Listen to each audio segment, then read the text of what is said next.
a lot of moms actually have something called empty nest syndrome, which is basically, their children are out of the house and a big part of their purpose has disappeared. My mom would talk so negatively about herself, man, and it would break my heart to see. And I feel like microdosing helped her. I don't think I've ever met anyone who's taking antidepressants that is also happy. Ironic, right?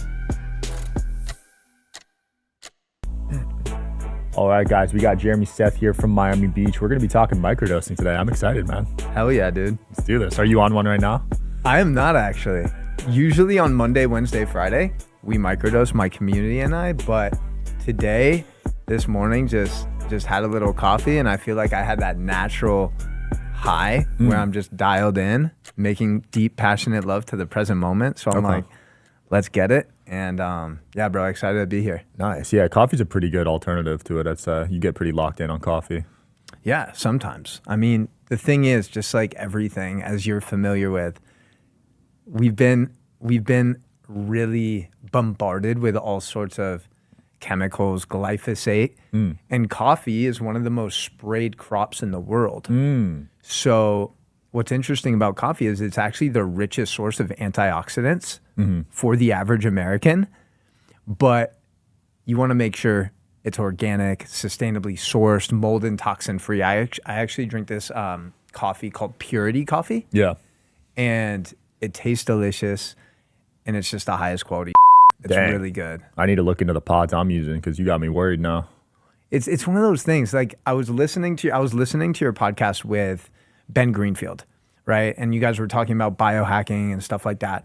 And for me, I feel like there's a point where you can take this health thing a little too far.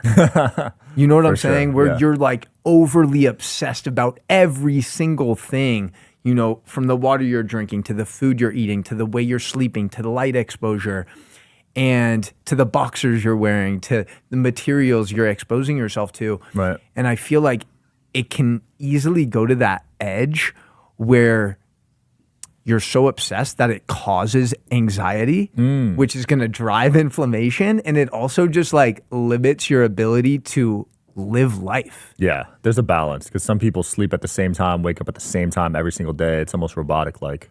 Yeah. And I mean, I really believe that it's part of living a fulfilling life is like having some of those late nights, like dancing your face off with your friends. Maybe that entails having a couple of drinks or whatever it is. And I'm definitely not a fan of alcohol at all, but sometimes it can be nice to deepen the connection, as long as it's done with intention. Yeah. So I like to always try to do my best to navigate with that level of joy where it's like, yes, I'm super passionate about my health and these attention to details, but I also don't want to be so obsessive to the point that it drives anxiety and drives inflammation. Great advice. I love that. I want to dive into this microdosing journey. So were you on a prescription like Adderall or something before? Yeah, bro. So interestingly enough, I actually personally wasn't. When I was a kid, 6, 7, 8, 9 years old, I was told by most of my teachers that I had ADD. Right. Because I couldn't sit still in class. I was always messing around with friends and I always just wanted to move. You know what I'm saying? Which I would argue is like how a child should live. I'd say it's pretty normal. Yeah, I don't think kids are designed to be stuck in a classroom for 8 hours, blasted with fluorescent lighting, learning about that they don't really care about. So the whole premise of just telling a 7-year-old that you're ADHD and you need to pop this methamphetamine so you can focus better is such a flawed premise. You know what I mean? And I think it's a huge reason why we see so many kids grow up and they're dependent on drugs and they struggle with addiction. And, for me, I discovered mushrooms after I first sat with ayahuasca in 2018 in Peru. And bro, it was so clear to me after that experience that these indigenous medicines and fungi are the answer, like to what our society needs to really heal itself and transform into just a higher consciousness.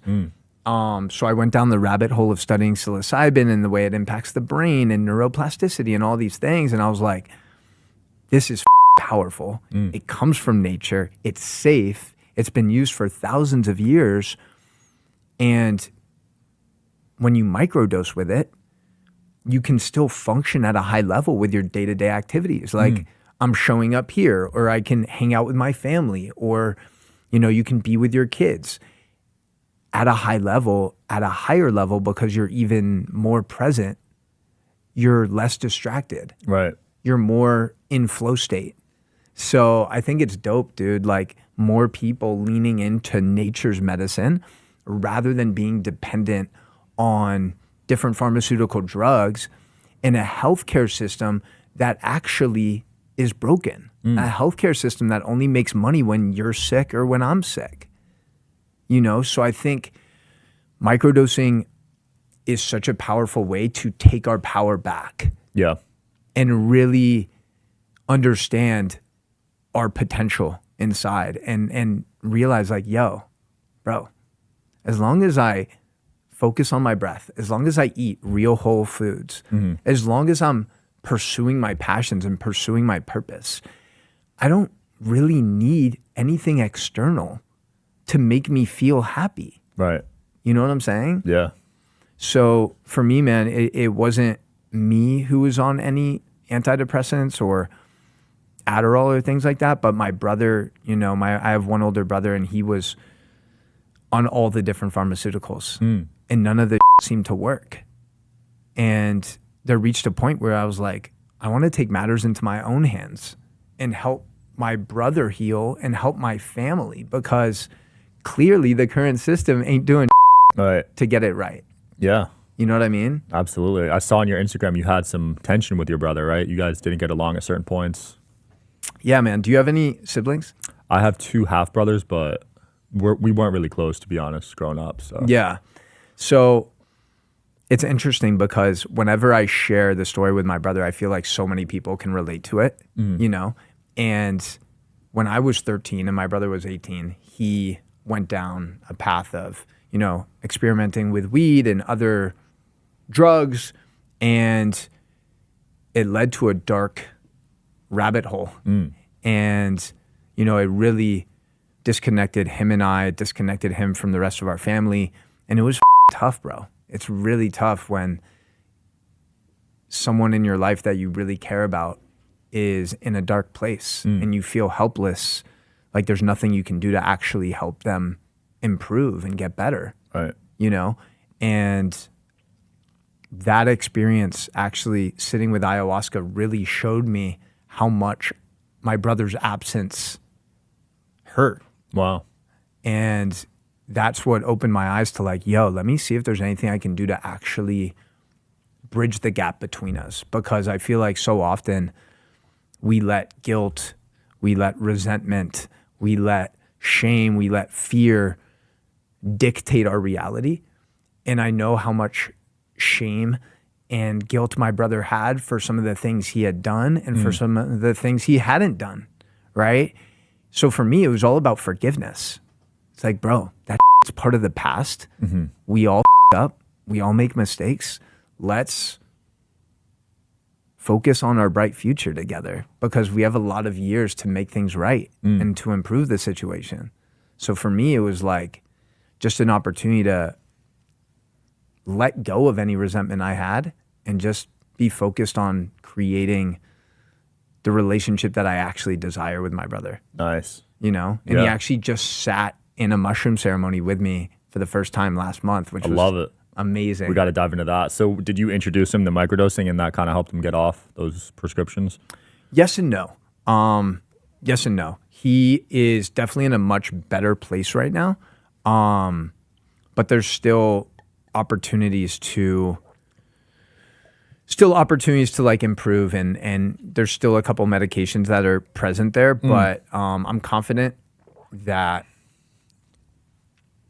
if we take a patient long-term approach, we can really like create harmony. Right. I think the biggest thing I see, bro, is we've helped a lot of people safely wean off of things like Adderall and antidepressants. The most important thing in that process is patience.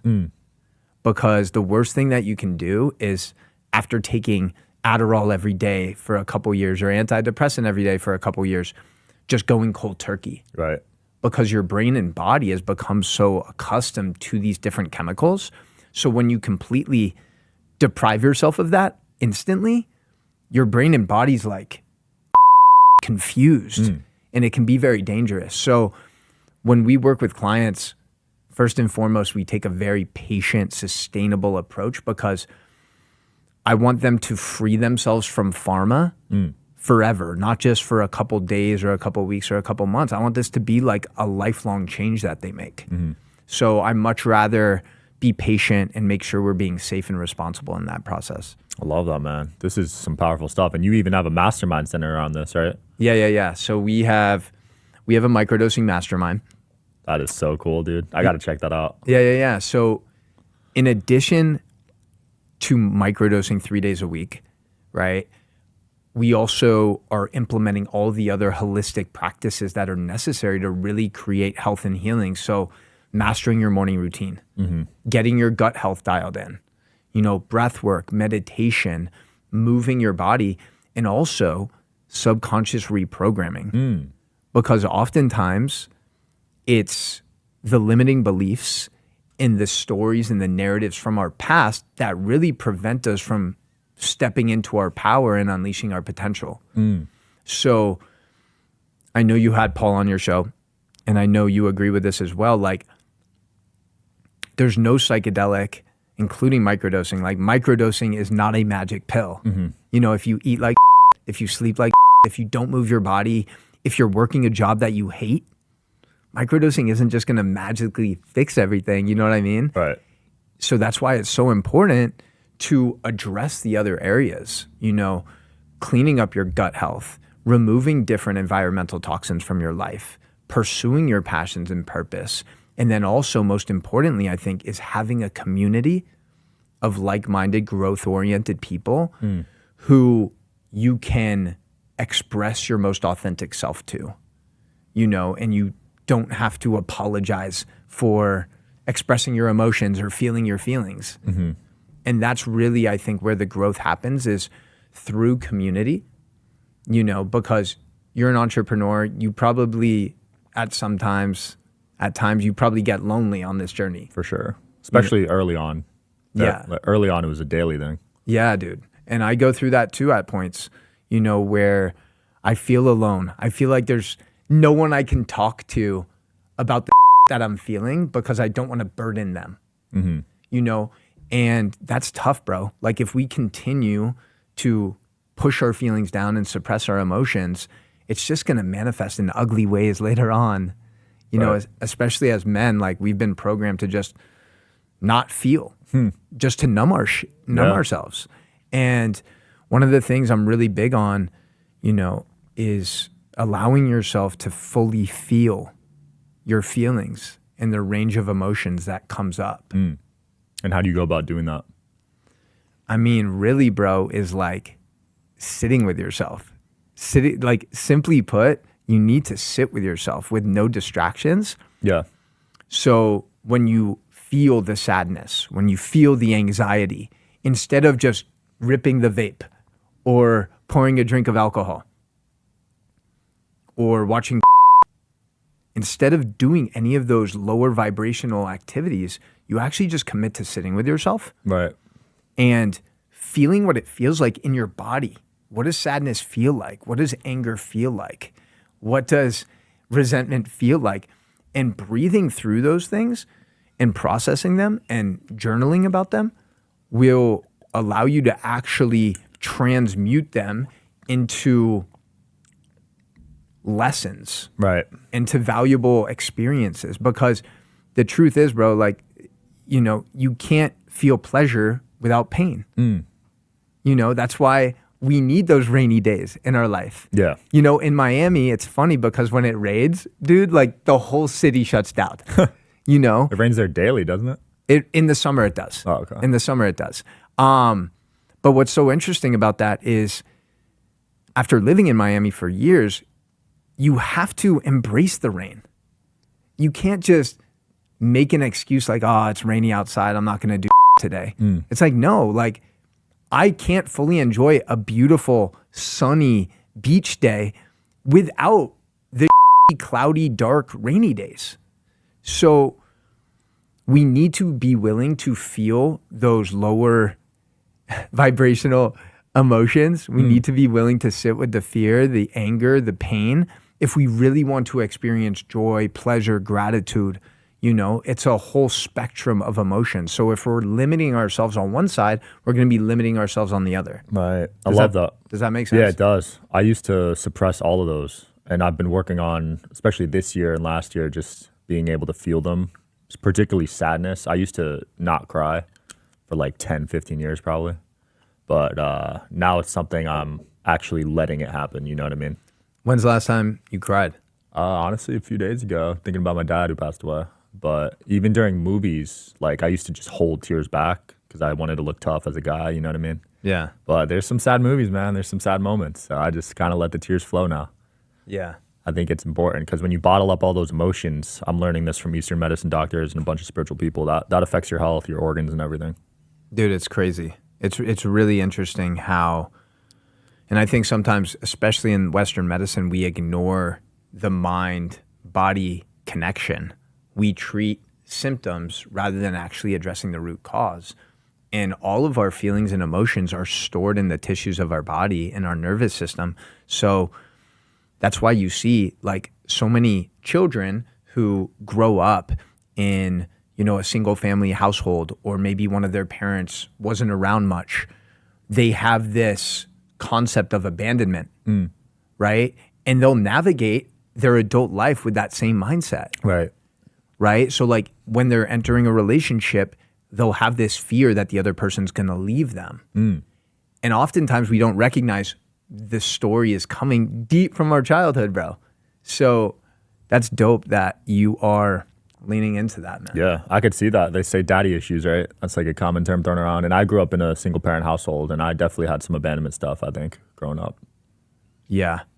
I think I was actually thinking about this the other day. Like, they talk a lot about white privilege. You know what I mean? And I think the ultimate privilege in 2024 is growing up in a two-parent household with a mother and a father that love each other and that show you love. Like, I think my biggest privilege growing up was having my mom and dad around to show me love, to teach me values, to teach me morals, to give me a moral compass. And bro, over 50% of marriages end up in divorce here in America. Yeah. And then so many of those marriages that are still surviving, they're not actually thriving. Right. So the children are witnessing these parents always fighting, or there's violence, or there's tension.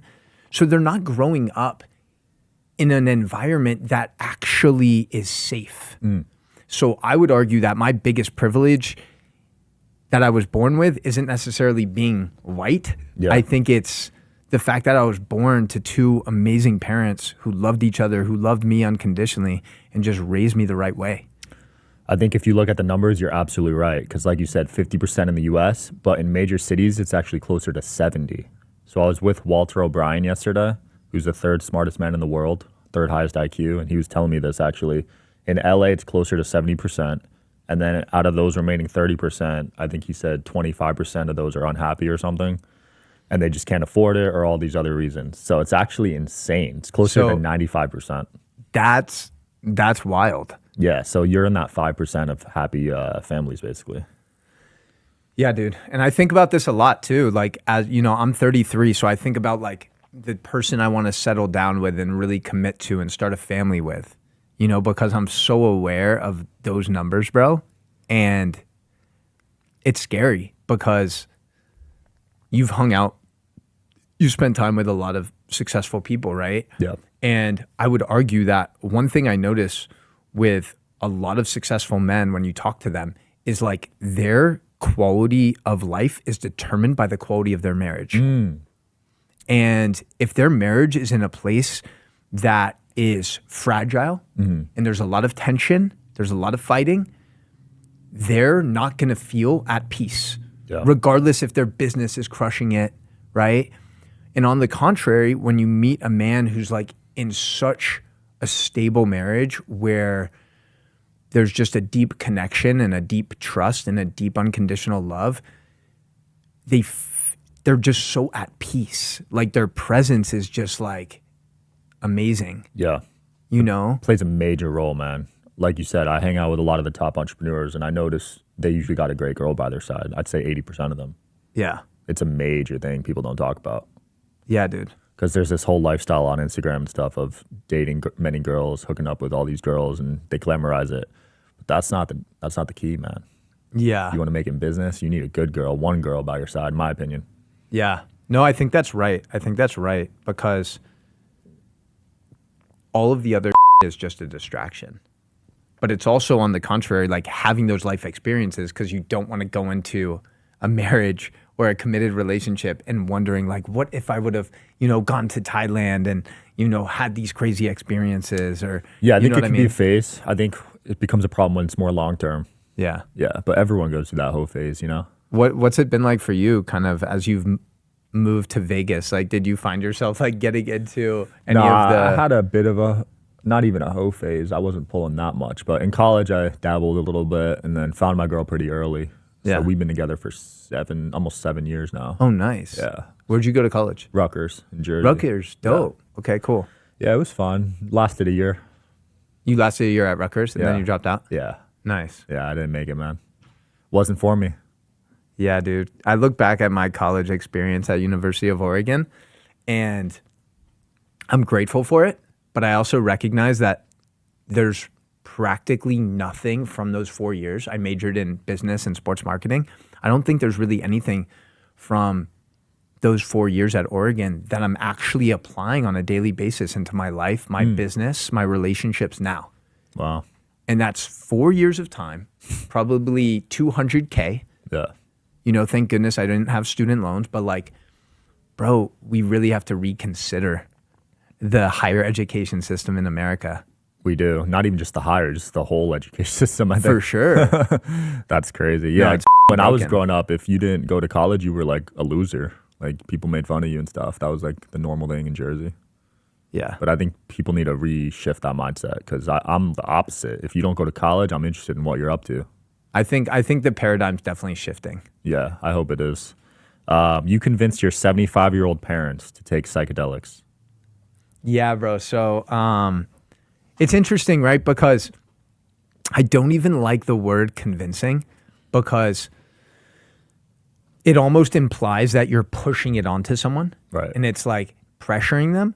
For me, my dad was a brain doctor and my mom, who was the best mom ever, she dedicated her life to just raising my brother and I. She battled depression, especially after both of us left the house. A lot of moms actually have something called empty nest syndrome, which is basically, their children are out of the house and a big part of their purpose has disappeared. Because it's like they spent their whole life taking care of the kids and now the kids are gone. So it's like, what do I do with my life? Right. Right? So I think my mom had a lot of that, bro. And, she had tried all the antidepressants, all the other things for many years, and clearly they weren't working, So my dad finally gave me permission to get my mom on a microdosing protocol. And I think the biggest difference I saw in my mom was the way she treated herself. Like, my mom would talk so negatively about herself, man. Right. And it would break my heart to see. And I feel like microdosing helped her be more patient and compassionate with herself and be more kind to herself, go on more walks, not be so hard on herself, like enjoy, relax a little bit more. Right. So that was really cool to see. I love that. Yeah. And I think it's really important to recognize, bro. Like, I don't know about you, but I don't think I've ever met anyone who's taking antidepressants that is also happy. Ironic, right? Yeah. Super because ironic. what these drugs do is numb your emotions. Right.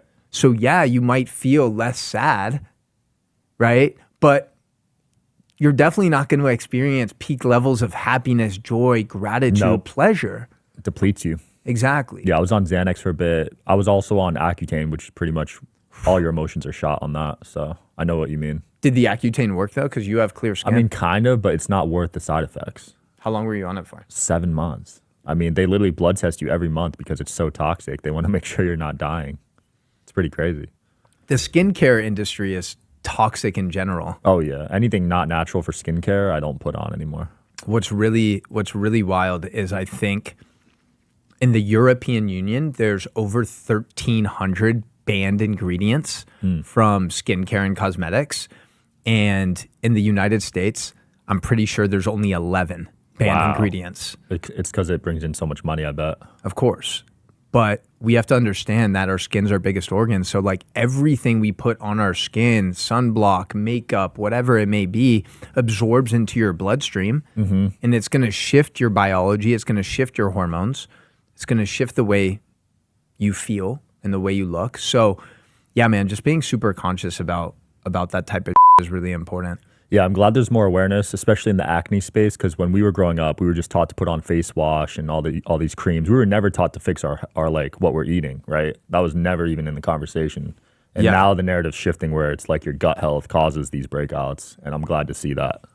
For sure, dude. And it pains me because did you have pretty bad acne? Terrible. I had scars, I had acne, I had like hyperpigmentation, all that. Yeah. So I used to have really bad acne too. And when I see someone going through that now, bro, I have so much compassion because I just remember going through the thick of it and like being so afraid to be seen or looked at. Like I would wear my hoodie regardless of what the weather and temperature was outside. And I would just be like, please don't look at me. Yeah. And if I had the knowledge now if I had the knowledge then that I do now, and like, wow, if I actually eat clean, like whole real foods and remove some of the seed oils and the artificial like that's going to impact my skin in a powerful way. It's important, man. Unfortunately, they don't teach this stuff in school. No, that's why we need to have these conversations. I know, right? So if you're watching this with acne, guys, it's your diet. It's not these face washes that are going to treat it. Yeah. I used to scrub that so hard in my face. Yeah, bro. And Oh what's really up too, and I feel so bad like for girls, because I feel like it's even harder being a female.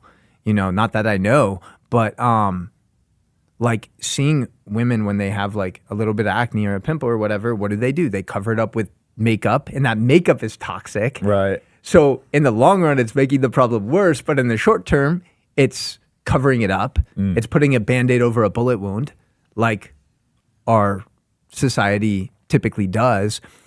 But like you mentioned, bro, like cleaning up your gut, cleaning up these different areas of life, like makes the world of difference with everything. I had some major gut issues. I used to eat 4 bags of chips for lunch in middle school. That was my lunch for 2 years straight. What type of chips? All of them, man. Fritos, Hot Cheetos, Funyuns. My school sold all of those. Funyuns were my go-to. Funyuns were solid, man. I used to, yeah. And what's cool though is like, what's super dope about the human body is that it's so resilient.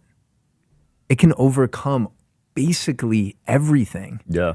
You know, somebody on your team like has a past of addiction, right? And he's sober now and like living his best life with a family.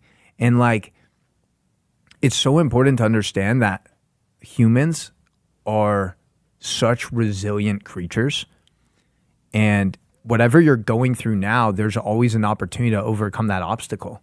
Yeah. And use that obstacle, that adversity as like an opportunity to learn and to actually like transform the pain into purpose, and then help other people who are going through similar type issues. You know? Yeah, absolutely.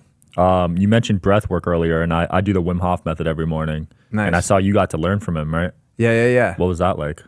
Dude, Wim is such a special dude, bro. He's got such a special spirit. He came to Miami like 4 years ago, 5 years ago, and led a workshop for a weekend.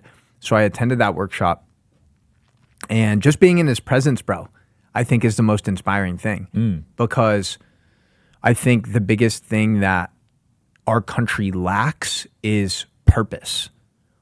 Most people, I would argue, are depressed because they're lacking purpose. They wake up in the morning and they're not sure why they're waking up. And for someone like Wim Hof, who's in his 60s, he knows very clearly why he's here. And he feels so connected to, teaching his practices, whether it's breath work or ice baths, to people all over the world. And that's ultimately like what energizes him the most, I think. So it's cool to kind of see that he actually does these in-person week-long retreats. And I think I might go this summer. It's like a week in Spain. And you just get to kick it with Wim, dude. Like, do crazy. I've seen videos of those ice bath things he makes everyone do. Yeah. I don't know if I could do it. You take cold showers, but don't do ice baths, right? Yes, I take cold showers. Ice baths, I'm not entirely sold on it yet. Do you take those?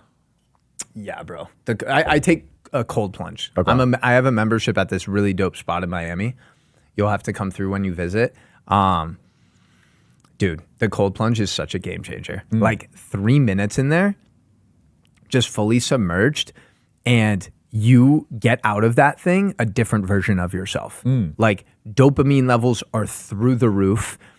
And I think even more importantly than that, from a mindset perspective, you're like, I just did something hard. Right. I just did something uncomfortable. So I think it also cultivates confidence in other areas of your life where it's like, I have to have this really challenging conversation with someone. Well, it's not going to be that hard. Like I hit the cold plunge this morning. Yeah. I got this.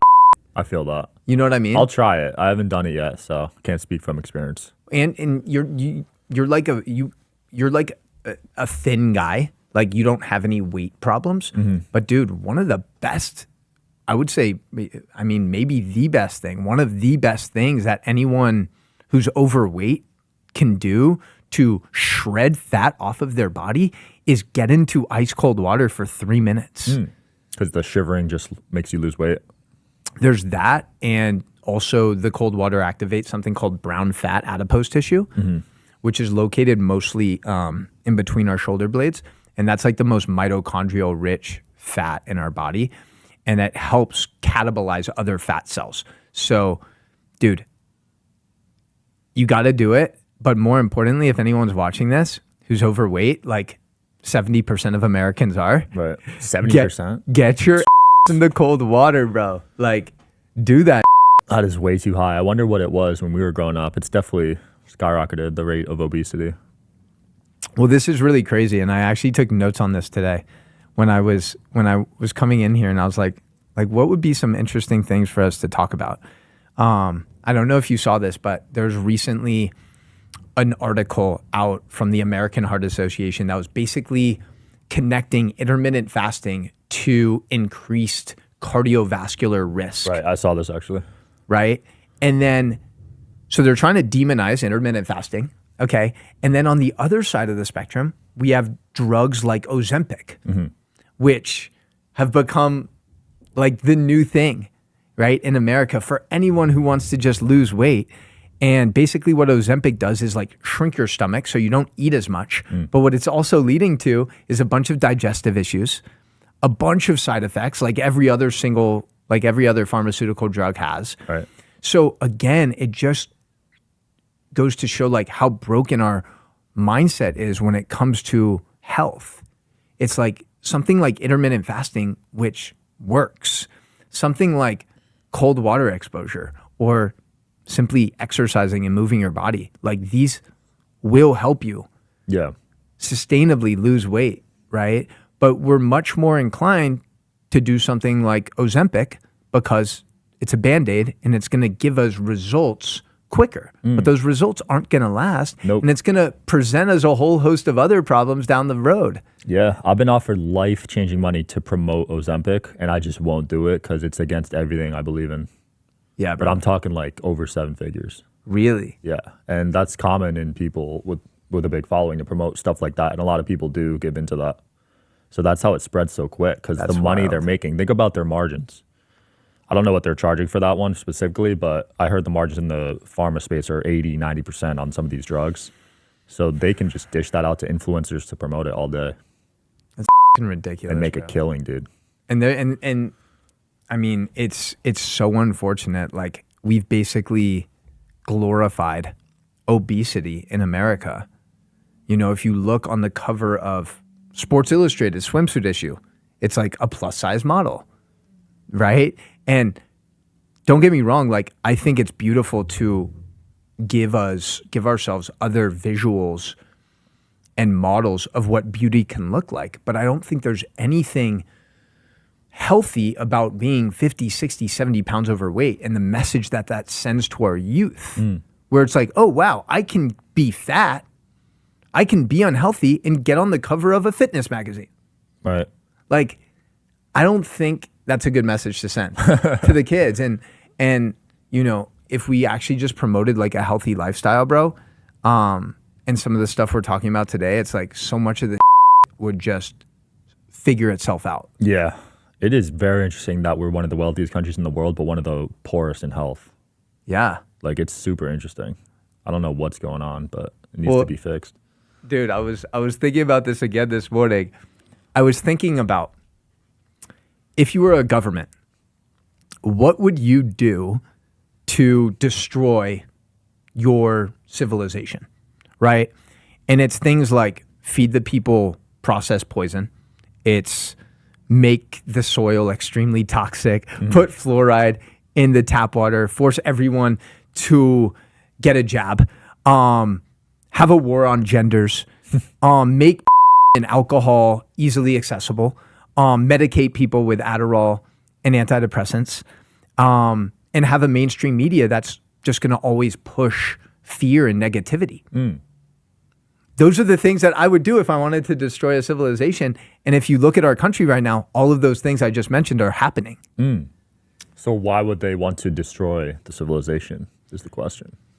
I think the biggest reason why our government wants its citizens to be weak is because weak people are going to be sheep and they're going to be dependent on whatever you tell us to do. Whether that's putting this shot in your arm, whether it's eating food, whether it's keeping a 6 feet distance from your family members, right? So the only way that people are going to conform to all of these ridiculous rules is if they're disempowered. And if you think about how so many people right now in America are living their life, bro, it's from a disempowered state. They're waking up not feeling a sense of purpose. They're working a job that they hate. They're paycheck to paycheck. They're eating food every single day. They're drinking tap water. They're at odds with themselves because they know they're squandering so much potential.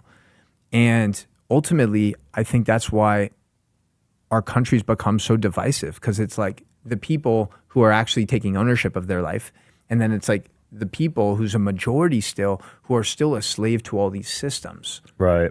And I hate to see it because that's the common people, but a lot of it is also, I think, money too. They can't afford certain things that we have access to. Yeah. Money and knowledge, I'd say. Those two things. But I would argue that knowledge has become democratized. It's getting easier to access knowledge now, yes. But I think growing up before social media, where we were all listening to the news and radio, it was a lot harder to get out of it. Yeah. I think what it comes down to, bro, is like knowledge is not power, but knowledge is potential power.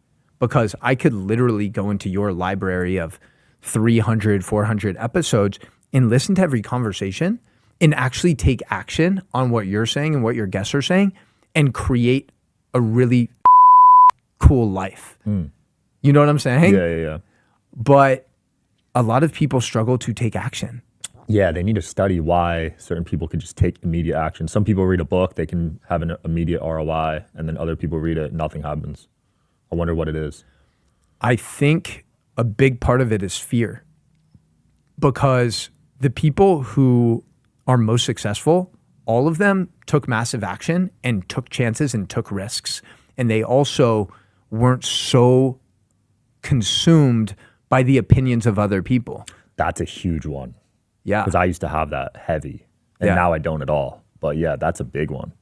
I think a lot of people have that one because it's like a fitting in type of thing. I think it might be a survival instinct almost to find that tribe, right? Yeah. So putting yourself in a spot where they might make fun of you or lose you as a friend is scary to people. For sure.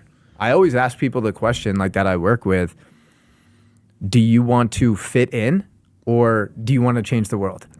Because you can't do both. Yeah, look at Elon Musk. I mean, he probably has no friends, but he's changing the world. So he knew the risk of that. Yeah. And I would argue he probably does have friends, and he probably has like really high quality friends, just a small circle of them. I mean, the dude also has 9 children, bro. I think more now. Really? He might have hit 10. That's crazy. Double digits for Elon. But that's a perfect example, right?